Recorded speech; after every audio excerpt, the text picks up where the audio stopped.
আলহামদুলিল্লাহ। আপনি যখন কান্না করে আল্লাহকে ডাকবেন তখন কি হয় জানেন? আপনি কি উত্তম ফয়সালা চান? তাহলে সবকিছু আল্লাহর উপরে ছেড়ে দিন।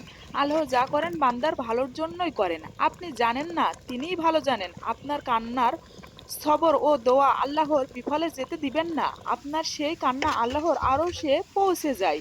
আর তখন আল্লাহ তাআলা বলেন, আমি তোমার নিকটবর্তী, তোমার অন্তর থেকেও আমি তোমার নিকটবর্তী। আপনি যখন আল্লাহর কাছে কাঁদেন তিনি জানেন, বুঝেন এবং সবর শোনেন। আপনি যখন গভীর রাতে উঠে তাহাজ্জুদের নামাজ পড়েন, যখন আপনার চোখে পানি গড়িয়ে পড়ে সিজদায়, মনে রাখবেন তখন আল্লাহ আপনাকে দেখছেন। তিনি জানেন আপনি কতটা কষ্টে আছেন। সেই সময়ে আল্লাহর দরবারে আপনার কষ্টের কথা বলুন। কুরআনে আল্লাহ তাআলা বলেন, আমার বান্দারা যখন আমার কথা আপনাকে জিজ্ঞেস করে তখন বলুন, আমি তার খুব নিকটে।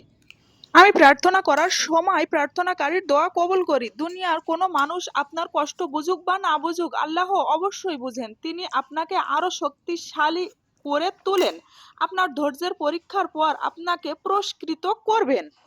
সুতরাং আপনার কষ্টের কথা, আপনার দুঃখের কথা সবকিছু আল্লাহকে খুলে বলুন। আপনার হৃদয়ের ভার লাঘব হবে এবং আল্লাহর রহমতেও শান্তি আপনার জীবনে অতিবাহিত হবে। নিজের নিয়ত ঠিক রাখুন। যেটার জন্য আপনি কান্না করেছেন সেটা থেকে আপনি একটু দ্রুত আসেন। পরীক্ষা তো তাদের জন্য হয় যাদের আল্লাহ চান।